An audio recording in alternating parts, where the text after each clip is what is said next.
Оны маған түсіндірмейді олар. Может айтады, но жүрекке жеткізіп айтпайды. Содан 30% здоровый образ жизни.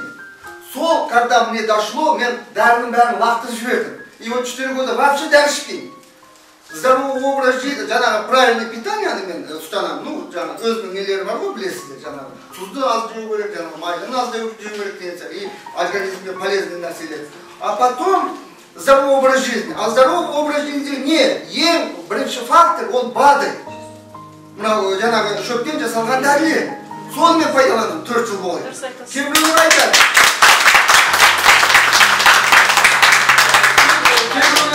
Ой, мынау сетевой маркетинг жаман. Может, жаман шығар. Бірақ Американ президенті Трамп сетевой компания что? Сол ақымақ па? Жапондар, мысалы, орта жасы 86-87-ге шейін келіп жатыр қазір. 100-ден асқан 50 мыңнан аса жапондар бар. Олар қалай ондай жетістікке жетті? Себебі 90% БАДты қолданады олар.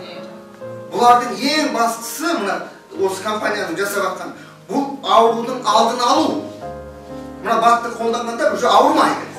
Себебі аурудың алдын алады. Бізде өкінішке орай біздің дәрігерлер адамды емдейді де, оның алдын алу, қалай алдын алу керек екенін түсіндірмейді.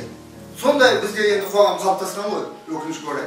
Енді осындай компания қазір енді өзімізде дәрі шығарып жатыр екен. Бұл деген керемет нәрсе. Енді бүгінге дейін Қазақстанның сетевой компаниялары шетелдің дәрілерін алып, ақшаны шетелге беретін. Ондай жағдайда Қазақстан ешқашан өркендемейді. Біз өзіміздің тауарды шетелге шығаруымыз керек. Сөйтіп шетелден ақшаны өзімізге алдыру керек. Мына компанияның осы қазір жасап жатқан өте бізге сондай қуаныш сыйлайды. Бұл біздің экономикаға үлгі болатын компания. Одан кейін мен өзімнің ойым мынандай. Мен бүгінге дейін түсірген киноларымда қоғамдағы мен бір проблемалар көтеремін постоянно. Сол жетімдер болсын, жаралы сезім болсын. Астанаға көктем кеш келеді мүмкін қыздар көрген. Айгерім деген бір зағип қыз жайлы түсірдім, көзі көрмейтін қыз. Кеш келген махаббат деген наркомандардың проблемасын, қарлығаш деген алкаштардың проблемасын дегенде, қазір көкжалдар деген бір кино түсірдім. Қоғамдағы бір проблемалар көтеру. Қазір енді біз ең проблеманың үлкені денсаулық.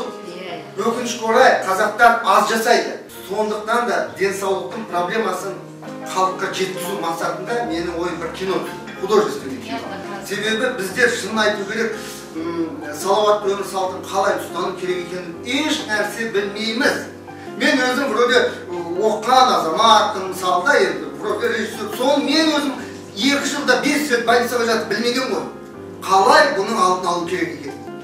Көрдіңіздер ме? Сол үшін біз жаппай осы компанияны қолдап, салауатты өмір салтын қалай ұстануды халыққа жеткізуіміз керек.